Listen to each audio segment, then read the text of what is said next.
Okay, welcome everyone back to our kind of series of interviews we're doing here at Our Lady of Lourdes. Thanks for chiming in, checking in. Today we're with Sara Lugo and Senite Sahlezghi. And these two women are really involved in serving for the cause of life and serving those who need our help. They work for Marisol Health here in Denver.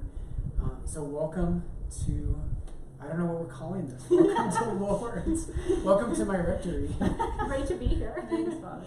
Yeah, so why don't you guys tell us a little bit about like what you do and what Marisol does here in the diocese? Yeah, so Marisol Health is a ministry within Catholic Charities, and we have two different clinics. I am the program director in the Denver clinic, and Senite is the program director in our Lafayette clinic. And we strive to serve those who need us. But we provide OBGYN care and then wraparound social support to best serve those families who we see. And so we have a wide variety of services that we offer individuals. And so we really aim to build that relationship from the moment they walk in until throughout pregnancy and then beyond. But like I said, we are a ministry within Catholic Charities. So my Catholic Charities has a wide variety of ministries from conception to natural death, and so we aim to serve everyone in the community who may be vulnerable or in need of any sort of help. Yeah. So how did you feel called to that? How did you get involved in Marisol? What brought you to kind of say, you know what, God, this is something I'm supposed to do. I'm going to serve in this way. What happened? So you want to? Yeah, absolutely. So Sarah and I have actually really similar stories of how we came to Catholic Charities, but me particularly, I was in Christ City as a missionary, and it really just, something in my heart was deeply convicted when I encountered the poor there, that was my life's work, was to really be with those in need. Mm-hmm. And I think they really mirrored to me really beautifully. Poverty and vulnerability have always been kind of analogous in my mind, and sort of like lived kind of this exposed life and really walk with them in the midst of their exposure and in their need. And so I actually was at Samaritan House with Catholic Charities in a variety of different roles, serving those experiencing homelessness in Denver. And I thought I was going to be there for a really long time, and God just put this like tick on my heart to really, when I was at Samaritan House, my heart just kind of softened for women who were pregnant and homeless, and that just kind of kept growing and growing and growing. And all of a sudden, like totally unexpectedly, I think it was like June or July of 2017, this opportunity was made available to me, and there was so much peace with it. And so I felt like this was kind of my next yes, was to be able to really walk with women in need who were really just afraid of what motherhood might look like for them. Right. And Sarah, you were kind of similar to that? Yeah, very similar. But I would say it was Jesus who kind of brought me into it.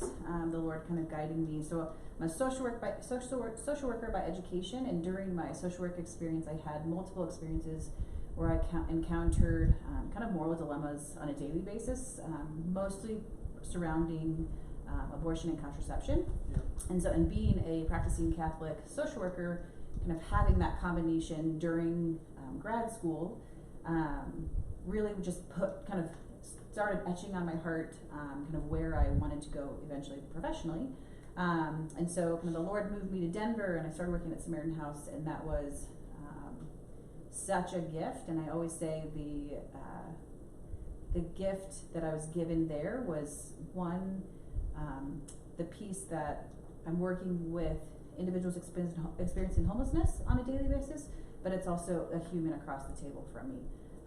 And so during that time, I had the great pleasure of working with a lot of elderly women who had been on the streets for 20 years, who maybe were recently homeless, just a wide variety of experiences there.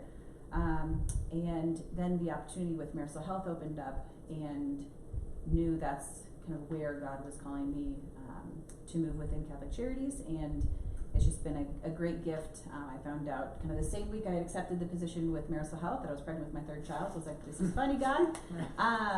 But it's been that happened to me too. Yeah. No, it didn't really.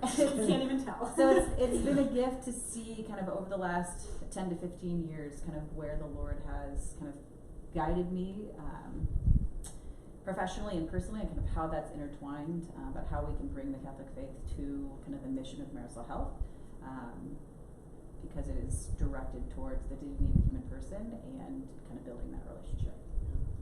So that's a question I have for you too. So something people ask me all the time. I imagine you get it as well. And I honestly, as a priest, like I struggle with this. So I think, a lot of Catholics know we're supposed to love the poor.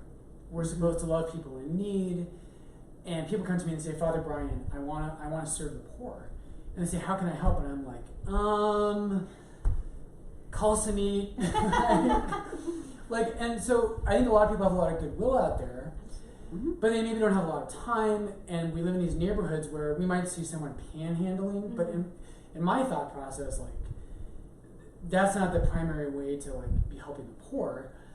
But what do you think about that? Like, how do we get Catholics to say, what's a practical way I can go out and I can get outside of myself and I can serve people who need help? What do you think about that? I think first and foremost, you can affirm their dignity. That is a simple gesture that each one of us can do in a very simple way, whether that's you have something tangible in your car. We do blessing bags at Lourdes. That's a very easy way to kind of encounter, but to acknowledge their dignity. And so asking them their name, telling them yours, getting to know them kind of in that way, and then being able to provide them with something, I think is an easy entrance in. If you're looking for kind of a longer term commitment, we have a lot of ministries within Catholic Charities that are in need of volunteers that are run because of the volunteer support. And so it can be found on Catholic Charities' website. And what's that website? It's www.ccdenver.org. Okay. And you can just head right in there, and there's a list of volunteer opportunities, especially during, all year round, but especially during this pandemic. We've definitely had opportunities open up for a one-time opportunity or kind of regular opportunities to really just encounter people, get to know them, and serve them in a variety of ways. And I would think Catholic Charities, right? that, like, one of the things I always think I want to do in my life is you see people who are panhandling or who are on the streets, and that's, of course, we have to love them and serve them as Christians. But I always think that's kind of the visible poor in a very tangible way. Absolutely. Yeah. And isn't there a bigger population in Denver of single moms and people who are struggling to pay the bills? And my understanding of Catholic Charities, right, they have ways of helping that community that we don't necessarily see, that you wouldn't look at that person and say, wow, that person's probably really struggling financially. Yeah. So a lot of what we do is serving those hidden poor. The ones that, are just really struggling to make ends meet on like a concrete level. And, we talk about the dignity of the human person, and I think it's one of those situations where it's really powerless to see them and be like, what do I do? How do I help? And I think to just, first of all, we can't reiterate enough how important it is to just encounter the other person. Like, to acknowledge them goes such a long way. And I think we feel really powerless when we don't have a blessing bag in our car because we just gave one out, or embarrassingly use the granola bar for something else. Or I think to just really look at them in the eyes and wave to them and say hi. I can't tell you how edifying it's been for me to do that in my car, and how humanizing it is for the other person too. I think they've been surprised more often than not, to just be acknowledged as a human person. And I think with the hidden poor, that question that the comment that you just brought up, we have emergency assistance at Catholic Charities. At our Marisol services, we do, our kind of bread and butter is women and families. And so we do a lot of material assistance and everything from baby baskets to maternity clothes to, mom bags so that the mom can just breathe for a second and have bath salts to take a bath, to support with medical appointment costs as well. So just trying to make their load a little bit lighter. Yep. Now I want to shift gears a little bit.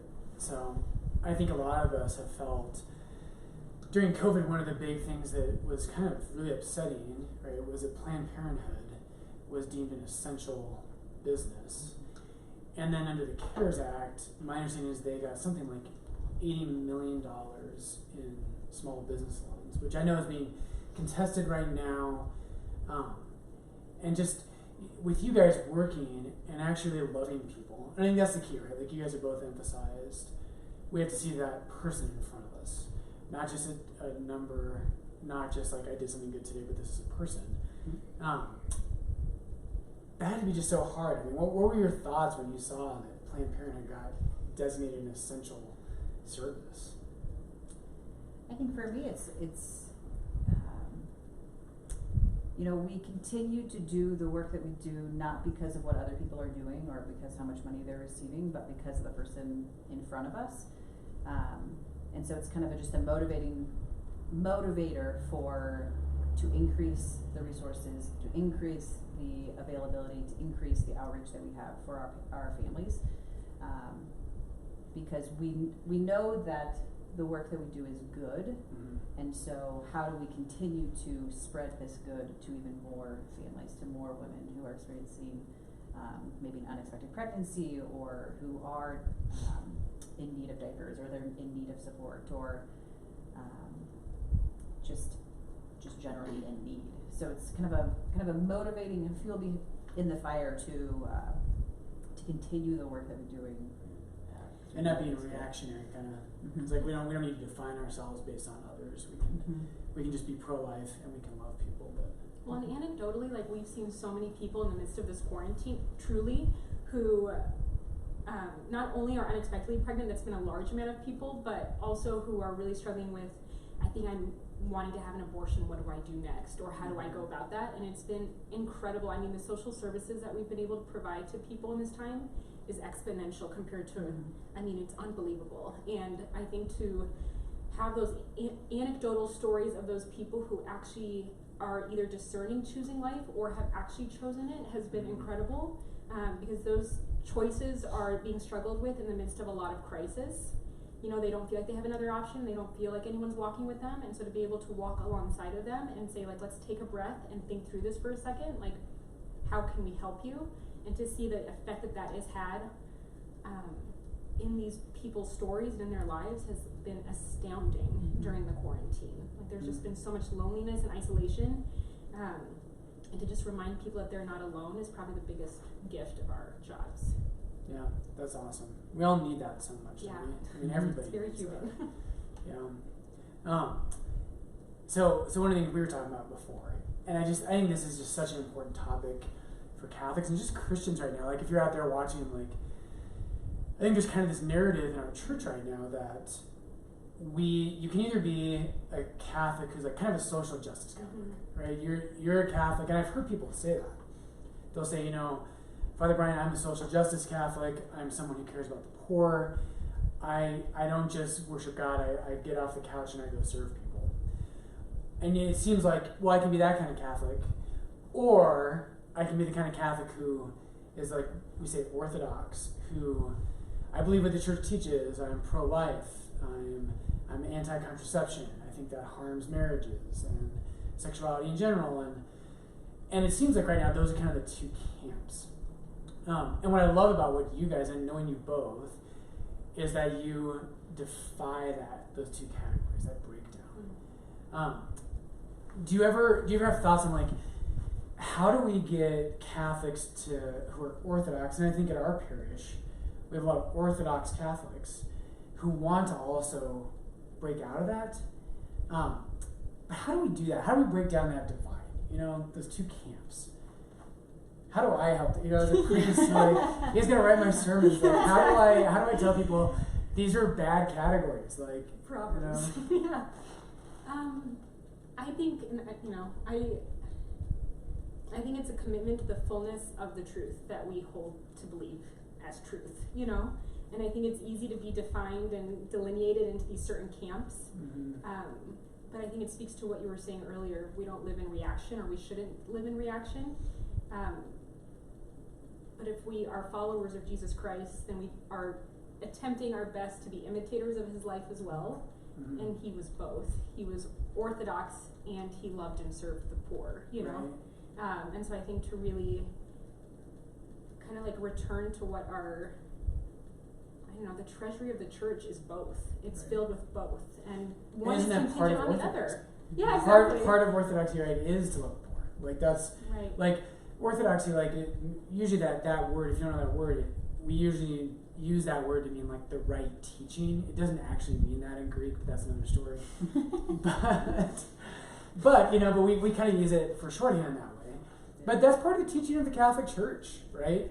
And I think one of the things we have to offer is that I think we've really neglected that. Like the Catholics, I think good Catholics I know who love Christ and they love his teaching and love his church, I just don't think we've done the best job of getting out there and being like, we do love the poor, and this is part of the faith. Absolutely. I think there's pieces of that too. People love comfort.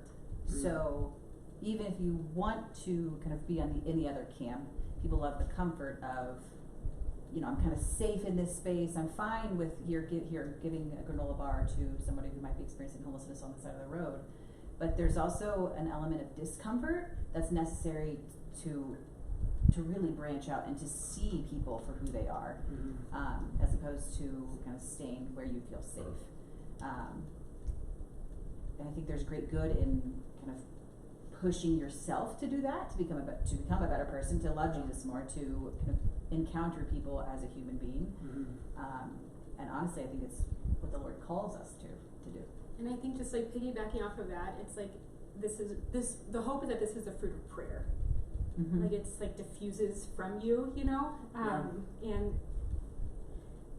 I think everything that we're saying is spot on, of just like Orthodoxy is believing and adhering to the truth, and that's the love of the church and her teachings and all those things, but it's also the people who make up the church. And I think that on either end of the pendulum, it's exactly what you're saying, like really easy to stay in the comfort of like, I'm going to just hang out here where I'll serve, or I'm just going to hang out here where I'll read, and to really, it should be like prayer in action. Like it should be kind of a fruit of our relationship with the Lord and him calling us to go out and love those who are around us or who have been given to us. Right. So I totally agree that it's one and the same, and I think we're doing a disservice to kind of isolate them into these camps. Right. Yeah, it's truncated, right? We reduce the truth to something less than what it really is. Yeah. Now, what about, did you two ladies know Jay Reyes? Did you know him? Yeah. He changed my life. Yeah. Yeah. Mine too. Yeah. I knew him when I was like a chump, like 22-year-old, Yeah. when I was a Focus missionary. And one of the things I love that he used to say, and I don't know if he said this to you two, but he used to talk when I was in Focus that in the secular world, like we don't speak the same language with people out there. And he would say that service to the poor is actually the best way that we have to talk to the secular world, to evangelize. And I experience that sometimes, right? I'm like, I talk to people about the faith. They don't usually talk to me because they're like, oh boy, it's a priest. Like, I already know what he thinks. Yeah. Boring, not going to talk to him. But I think when we serve the poor, it almost like I imagine, and again, me being a parish priest, I'm like, I would love to get out there more and do things. And I'm not out there as much as I should be, serving the poor. But it seems like that's a gateway, right? It seems like this is like a bridge where it's like, and I thought Jay Reyes really hit that on the head, that this is a way we evangelize, right? And have you guys experienced that? Absolutely. Yeah, I think Dr. Reyes had started Christ in the City. So, I came back to Denver because of this vision that was given to him for it. And so I think in some ways we were both formed and led kind of two Catholic charities through Jay Reyes, But it's been amazing. I think in ad nauseum we're like talking about the dignity of the person, but when you acknowledge someone's dignity, they are more receptive to what you're saying. Right. And so it's like a mutual encounter and not exactly what we were talking about where it's like a tally mark or I got him, Yeah. And so I think encountering, and my work at Teresa Health or Samaritan House or other places that I've been, I think it's been astounding, like the miracle of the Holy Spirit moving in that moment when someone is poor in front of me and I get to be poor in front of them. Yep. And what happens in that moment I'm like thinking of people that have kind of been given to me in that moment, and it is this like mutual encounter. I think I just think one of the hardest things I think in our time. So, in my mind, like intellectually, and I tend to kind of live up here a lot. I know it's a shock, but I tend to live up here. And one of the hardest things for me is I always like when I'm in a discussion with someone who disagrees with me. I think a great principle is the first thing you should do is acknowledge what's good in them and see like what's the good they're looking for. And I think that's the first thing we should always do is instead of saying, here's 10 reasons why you're wrong, I think one of the things that can help our country a lot right now is it's so divisive. And if we said, hey, people on the other side from me, I don't agree with you, but I see what good you're looking for, and I see the good you're seeking. But the point I'm trying to get at is that abortion for me is one of the hardest ones. And I still assume that. When I talk to someone who is pro-abortion, I still assume that they're trying to do something good. I think that they couldn't be more wrong in my mind. But at the end of the day, that's one of the hardest things for me to understand, because intellectually, I just don't understand how someone can be pro-abortion. I just don't. And the pro-choice, people who say, no, I'm pro-life, but I don't want to impose that on other people. It's intellectually, in my mind, it's just very unintelligent. But they don't see that. Right? And so like this kind of thing to me, where it's like, when we kind of get out from behind our arguments with each other, and we encounter another person, because I think that's so important, because I would think that would be the easiest argument for us to kind of win, because it's so logical. But what I've encountered, I'm almost 40, and so one foot in the grave. but as I aged, one of the shocking things to me is we're just not logical.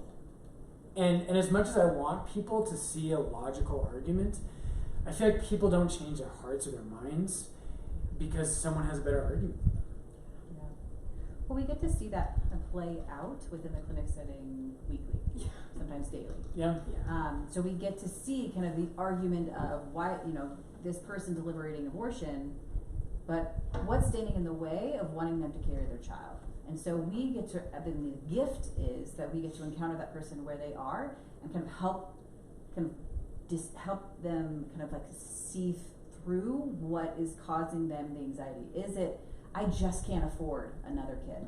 Yeah. Is it, I've never thought of myself as having children. I've never, my husband doesn't want any more children. There's always more to the story as I don't want a child or I want an abortion. And so the gift that Marisol Health brings to the table is having that conversation. Yep. Multiple conversations, not just one conversation, but it's the relationship that we're building with that person so that we can kind of tease through that. And if it's, I just have these other young children and I have a 9-month-old and I don't have money for diapers, it's how can we best support and kind of tease through that so that you can feel it to a space where you're not in crisis and that you're not so overwhelmed that having another child might kind of hinder what that looks like. So it's kind of the beauty of what we get to do is that.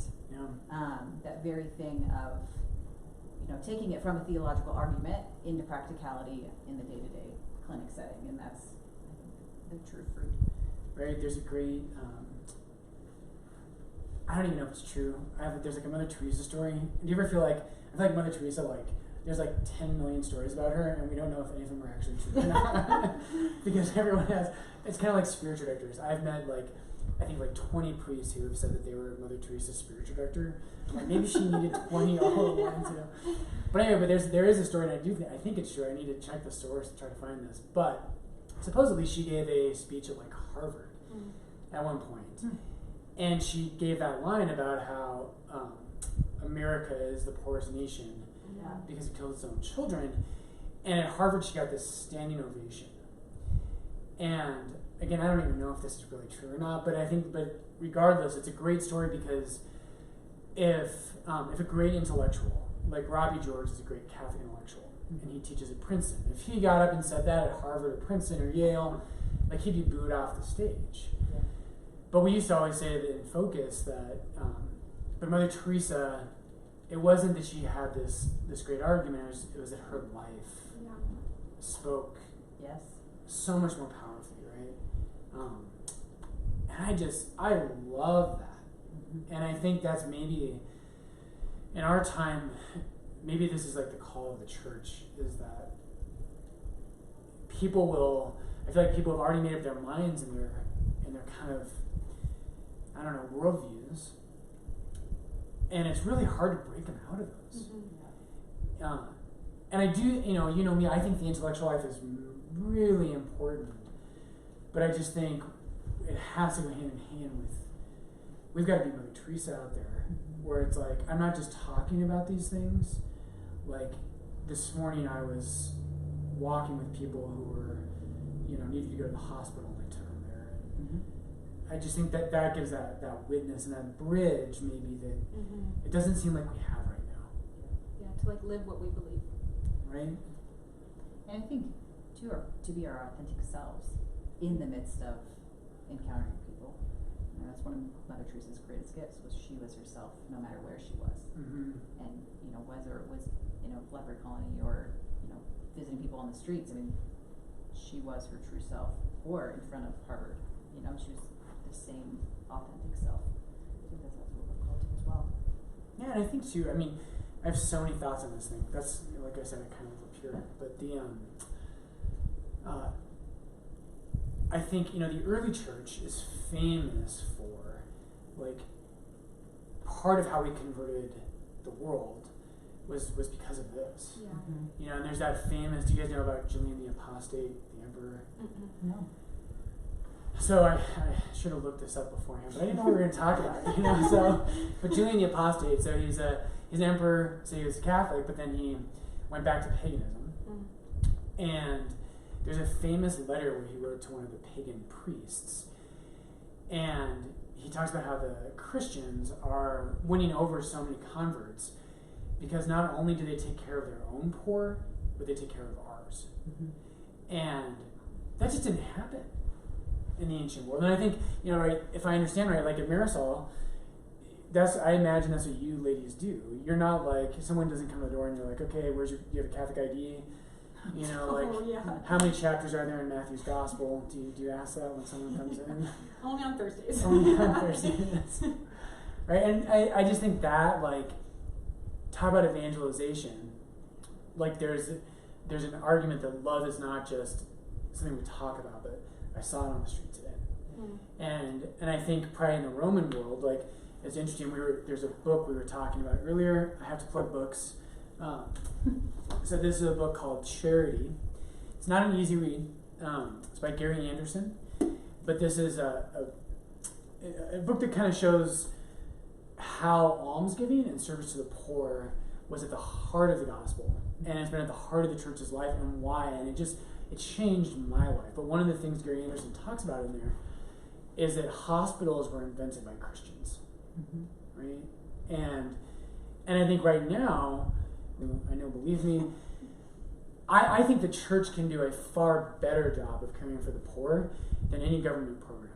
I just believe that heart and soul. I think there might be a role for government in certain ways. I'm not opposed to that. But I think the church will do a better job. What do you ladies think about that? Yeah, I'm a really big fan of subsidiarity. So I think that... So what's subsidiarity? Explain that.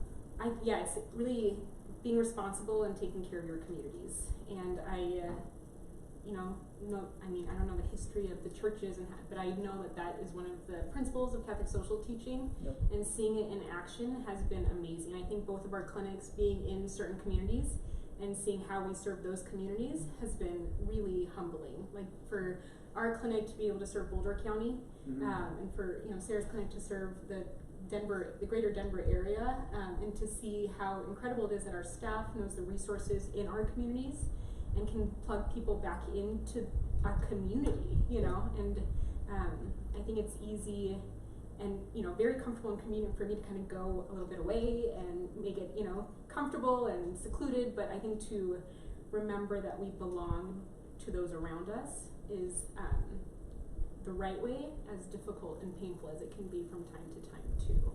And so I think we do have a God-given responsibility to be able to take care of those who are around us or who have been given to us. Yeah. I always think like too, the church understands a person is more than a body. Yeah. Right? Like you have a soul. And I think, like in Romans 2, Paul says that God's kindness is meant to lead us to repentance. Mm-hmm. And I think of that, like when someone yells at me and is like, hey, FP, stop sinning. I'm kind of like, well, who the heck are you? You know, like, why don't you stop sinning? But when someone's really kind to me, and when I encounter someone who is gracious to me in a way that they didn't have to be, Mm-hmm. like that actually is what makes me want to change. And in some ways, I think this is where the church can do a better job.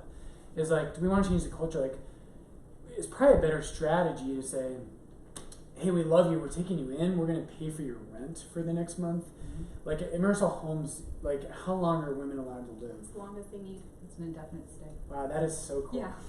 That is so cool. And like, how many women can be in a house at one time? It's 16 families. Yeah.